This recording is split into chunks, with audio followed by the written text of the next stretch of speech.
Hello BookTube. I have a tag for you on this Tag Tuesday. I'm trying to get more religious, better about these daily BookTube rituals like Tag Tuesday or Friday Reads. And the tag I have today is called the Recycling Book Tag. I was tagged on Twitter by David Wardrop, who I think this is an original tag of his. I went and followed the link immediately and went to his channel. And it's all about going green. It's about recycling. So I thought we'd get right into it here. Number one, there are only 5 prompts. Number 1 is going green. Name a book with green on the cover or in the title. And of course, this channel being what it is, I didn't want to do just one book, so I have 3 books that I want to show you.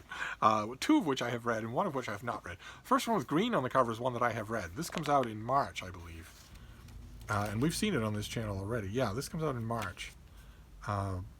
At the very end of March, so almost April. And we've seen it on this channel already, but I hadn't read it. I don't think I'd read it the last time I talked about it. Now I've read it, and I liked it quite a bit. This is Janice Hadlow's book, The Other Bennet Sister, about Mary Bennet, about the one Bennet sister that even Janeites of the First Water don't like. And there have been many books about Mary Bennet. Colleen McCullough, author of the Thornbirds, wrote one, but many other people have as well, trying to come up with some sort of happy ending to this miserable, dry as a stick, pedant old maid in the waiting. And this book is terrific, better than all of them. Not only terrific in being a Mary Bennet pastiche novel, although there's competition there. In any kind of Austen pastiche fiction, there's always going to be competition because there have been a million examples of it, but also just as a novel. I loved it. I thought it was fantastic. And it's got green all over the cover. The other one that has green on the cover also has green in the title. And I think this is a March release as well. I can't remember if we saw this on this channel or not. Oh, no, this came out in late January. I can't remember if we saw this or not. But this is by Min Lee and Andy Tong, and it is Green Lantern Legacy. This is a middle grade graphic novel, beautifully illustrated, just fantastic. Fantastic artwork. Throughout, not just in the big science fiction special effects stuff, but also in the human moments. The human moments are wonderfully done, and look at that. That's not a human moment, but it's still fantastic. And this is about. Let me tell you about it. 13-year-old Thai Pham lives in the apartment above his grandmother's store, where his bedroom is crammed with sketch pads and comic books. So it follows in the Green Lantern tradition. I doubt very much that the author of this thing knows the Green Lantern tradition, but it follows in the Green Lantern tradition of the meta-hero. Kyle Rayner, a new Green Lantern from 35 years ago, was a comic book artist. So it's sort of the next step for comic book creators is to make a comic book creator superhero. But not even his most imaginative drawings can compare to the colorful world he's about to discover. When Ty inherits his grandmother's jade ring, he soon finds out that it is more than just a piece of jewelry. Suddenly, he's introduced into a group of space cops known as the Green Lanterns. He's about to learn that being a superhero takes more than just the ring. Does Ty have the willpower and the imagination to uphold his grandmother's legacy? And this was terrific, absolutely terrific, especially the character of the grandmother, who is. I was worried, of course, that this Vietnamese fiction. I was worried that it would just reduce her to the typical 4-foot-tall neighborhood saint grandmother type figure, and instead there's so much more to her. I wanted her story when I was reading this book. I was perfectly happy to read about the boy and his friends as they learn about teamwork and about sacrifice and about working together and all that sort of stuff. But what I really wanted to know was the grandmother's story. Everyone in the book knows her or has heard about her. She casts a long shadow on the book in a very charming and believable way. So I loved it, though. Absolutely loved it. Don't know if I was supposed to love it so much, since it's middle grade, but I don't care. I don't care what the recommended age is. The next book has green all through the cover. I don't know, the green is not the primary thing. And again, I can't remember if we saw this or not on this channel. This is a YA novel. For our Stars and Giroux is going to put it out in March, I believe. Yes, March. And this is by Tanya Guerrero, and it's called How to Make Friends with the Sea. You can see there's a lot of green on there. There was a green on the spine. That's what attracted me to it. I haven't read this yet. Pablo is homesick. He's only 12 years old, but he's lived in more countries than he can count. Since his parents divorced, he and his mother have moved from place to place for years, never settling anywhere long enough to call it home. And along the way, Pablo has collected more and more fears of dirt, of germs, and most of all, of the ocean. Now they're living in the Philippines, and his mother, a zoologist who works at a local wildlife refuge, is too busy saving animals to notice that Pablo might need saving too. Because he's living in the Philippines, he's afraid of the ocean. He does need help. Then his mother takes in Chiqui, an orphan girl with a cleft lip, and Pablo finds that through being strong for Chiqui, his own fears don't seem so scary. He might even find the courage to face his biggest fear of all and learn how to make friends with the sea. So this is green all over it. I don't know if it's any good, but I'm looking forward to it. I had to put my Star Trek datapad down in order to answer that. So let's hope we can go right back to the tag. We can. This is an incredible piece of technology. I've been fiddling with it. I've been Frankensteining it since I got it. This was a $50 Kindle Fire. And it came to me out of the box as a very good machine, very sturdy. I really like the ergonomics. There is absolutely nothing on the sides or on the bottom. Absolutely nothing for you to accidentally hit. All the controls are on the top. The charge port is on the top. The volumes controls are on the top. And the on and off switch is on the top. And that is so convenient. That is such a great ergonomic design. You can just hold it like you are clearly meant to hold it like this without doing anything. The only thing that's on the side is also a pleasant surprise. Yeah, there's a data card slot. You can increase the memory on this thing enormously if you want to. That would all be great enough for $50. Good Lord. This is incredible technology for $50. But in addition to that, it turns out that the workarounds to add to go beyond the normal Android skin of this thing are very plentiful and very easy to do. So I was able to put the Google Play Store on here and get a ton of the stuff that I need that it didn't originally have, that the Amazon app store didn't have. So for instance, I'm reading this tag off Google Docs, but I made this tag on Google Docs on my iPad, on my MacBook in another room. It just syncs automatically with this thing and a bunch of other stuff too. So anyway, but this is red, not green. I don't think they made a green Kindle Fire when I got this.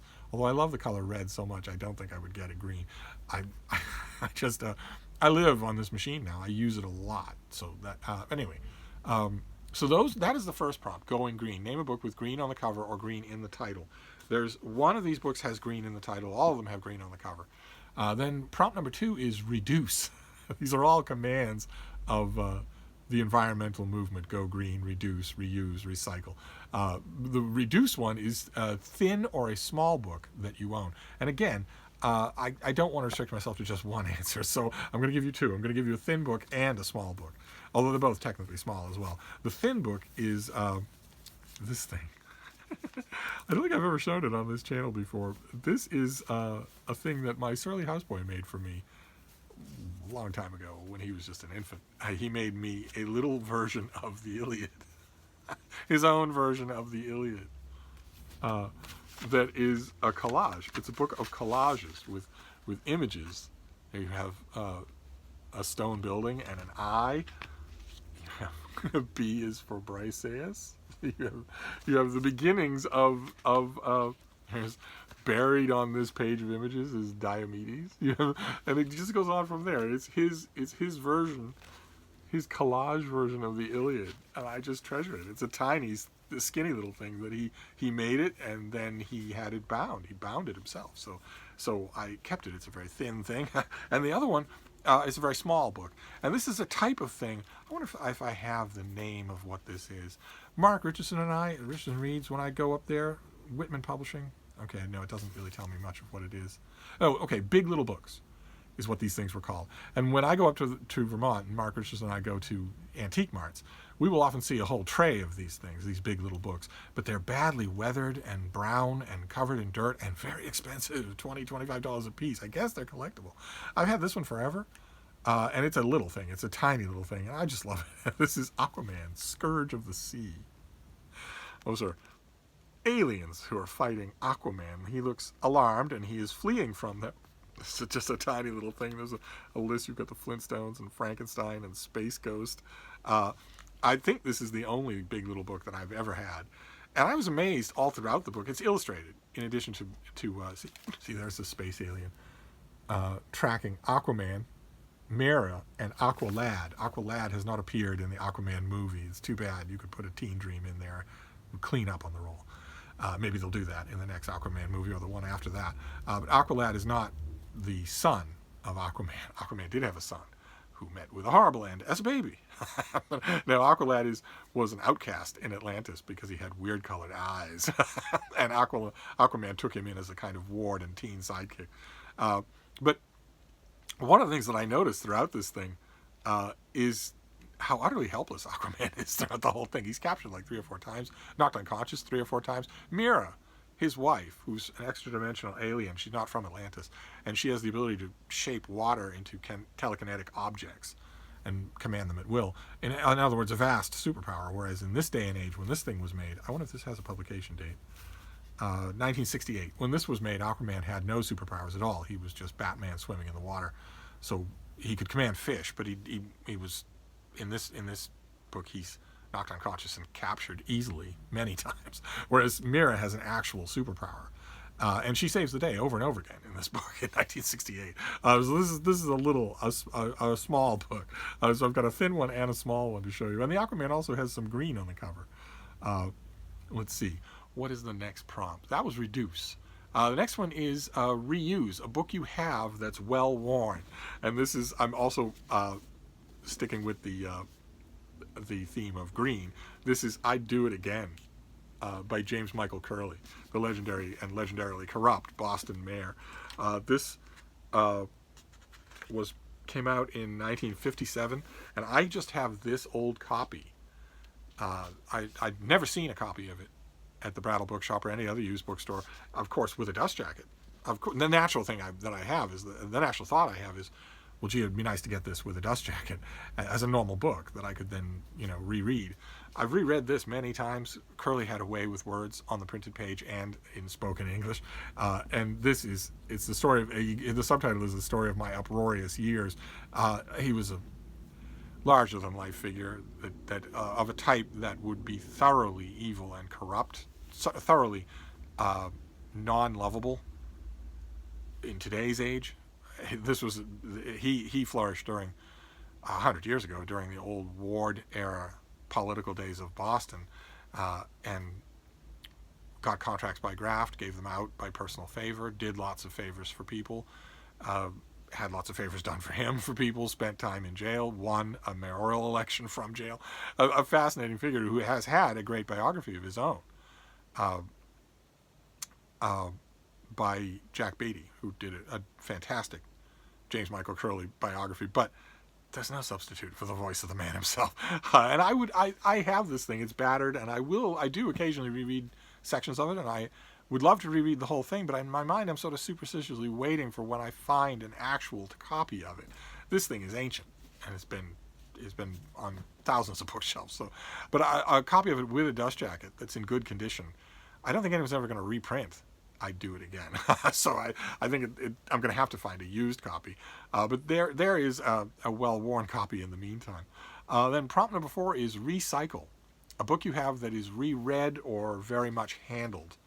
And in this case, it would be one that I mentioned on this channel just recently. This is Robert Louis Stevenson. This is The Black Arrow in these old Scribner illustrated editions that are, let me get you a couple of illustrations. These are, the illustrations are by N.C. Wyeth, and they are very, very good.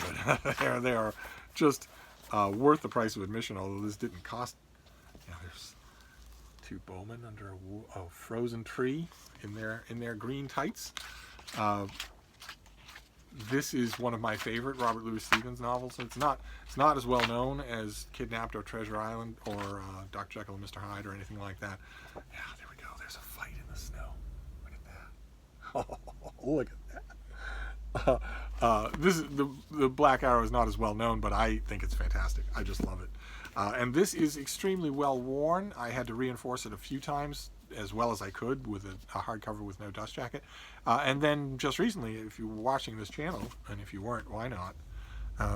Just recently I found a brand new copy with a dust jacket at the Brattle, so I don't need my well-worn copy anymore. Now the question will be, do I have the heart, the nerve to get rid of it? Or am I just going to keep the 2 of them? I don't know. And then the last prompt is don't throw away. What is your oldest book or book you refuse to part with? This is not my oldest book, But it is a book I refuse to part with. It has a warm place in my heart. This is something called the Volume Library. Can you make that out? The Volume Library. With the marble edges there. This is from, I think, the teens, the 19-teens. Let's see here. 1911. This is from 1911.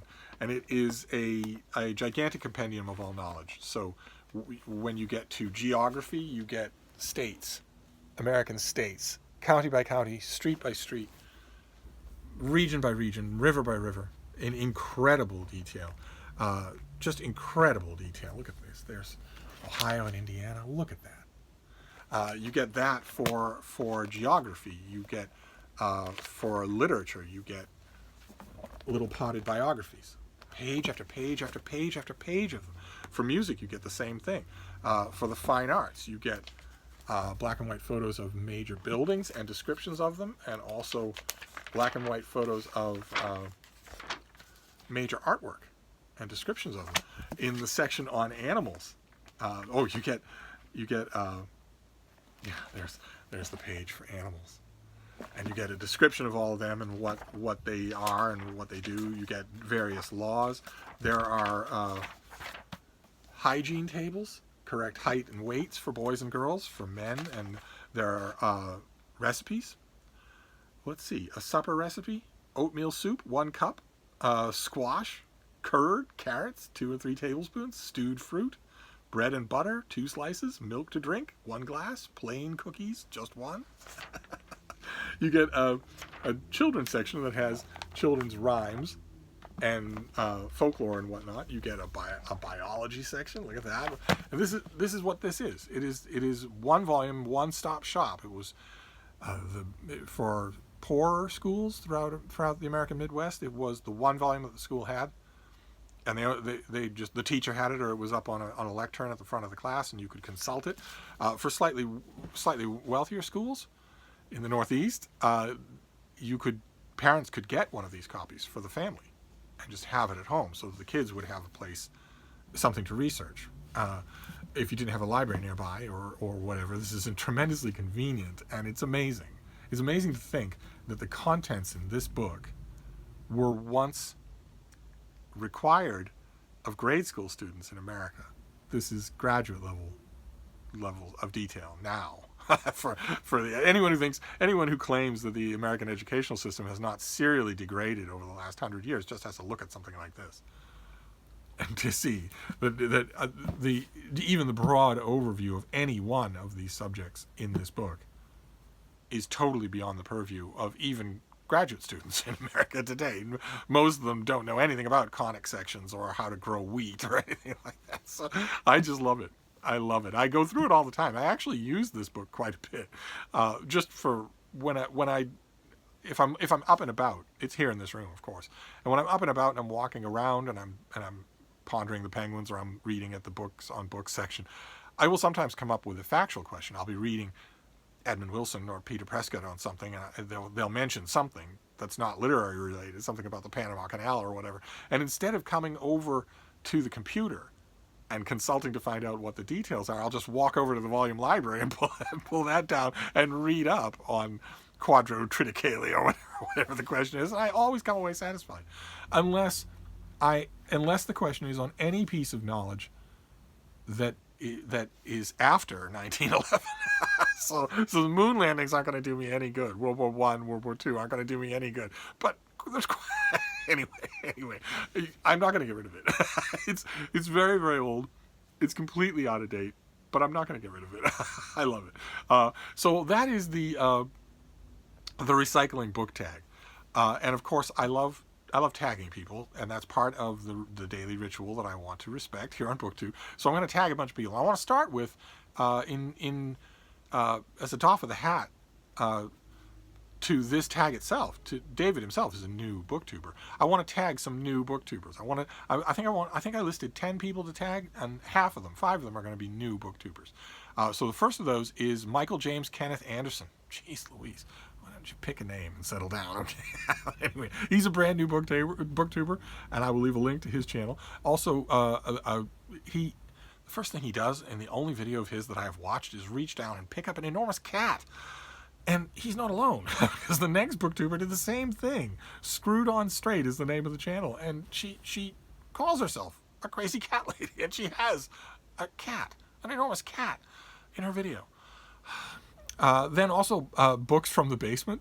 I watched one video. I haven't exhaustively studied any of these channels, but Books from the Basement is brand new, and he's in the one video that I watched. He says, the title of my channel. Well, it's I'm going to talk about books in my basement, and also Buzzwords Books, her channel as well. I'll leave a link down below. And the last of the BookTube newcomers that I want to mention is Shawn Standfast.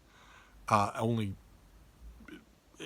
know I mentioned him a couple of times over the last few videos as a brand new booktuber who has a gigantic personal library and obviously gigantic personal acquaintance with books, but not a lot of subscribers. And just today, he hit 100 subscribers. Just today, 5 days on BookTube, and he's hit 100 subscribers. So he's a hot ticket. I'll leave a link to his video down below in case you haven't subscribed. Go and subscribe. And then, in addition to those 5 relative newcomers, some old salts deserve to be tagged. First, Shay. I'm still smiling over there. When you go to Jay's channel, he did a quick video out in the weather. He went out in the snow, in a snowstorm, and the thumbnail is the funniest thing you'll see this week. I also tagged Kelly at Books I'm Not Reading. Haven't tagged her in a long time, just because I can't stand her husband. I mean, I can't tag her. Let's see here. And of course, if I'm going to tag Shawn Standfast, then I'm going to tag Jason at Byways and Bookland. I mean, a recycling tag. He lives in the so-called Emerald Isle. It doesn't get any greener than that. And also Mark Richardson at Richardson Reads, who lives in a very green state, so up in Vermont, up in the woods of Vermont. And of course, Britta, to bring us up to 10. And it's not a wrinkle that David actually used in his original tag, but I'm nosy. So if you feel like it when you're doing the recycling book tag, which I presume you will do, I'd love to hear your own relation to recycling. It's not a question that he brings up in his video, but I'm curious about it. Do you recycle, and to what extent? Do you recycle your books, or do you hold on to them? Do you have a lot of books on your shelves that are in terrible condition? I noticed when I was doing this tag that I don't. I used to. But I've determined incrementally over the last decade or so, I've decided for myself that I want a book to be in good condition. I want it to work. I don't want any books on my shelves that I don't look at. I don't want any commemorative books on my shelves. Even the volume library here, I use. And if I didn't, no matter how high a sentimental place it has in my heart, I probably wouldn't keep a copy. And by that same token, I have barely any books. Even the James Michael Curley book that I showed you, it's been battered, obviously, but it's still in perfect condition. It's still usable as a book.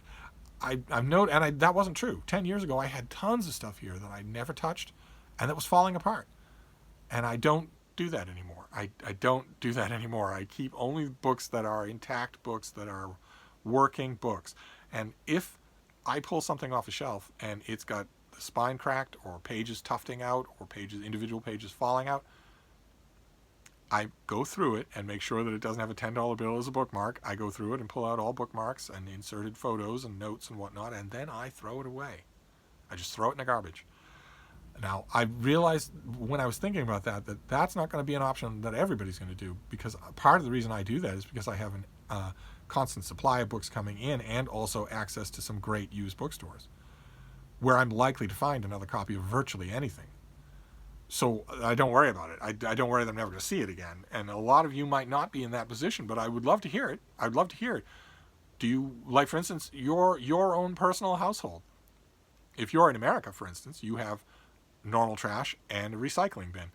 Have you noticed over time that the recycling bin fills up more than the household trash? Are you recycling a lot? Are you recycling a lot of what you do?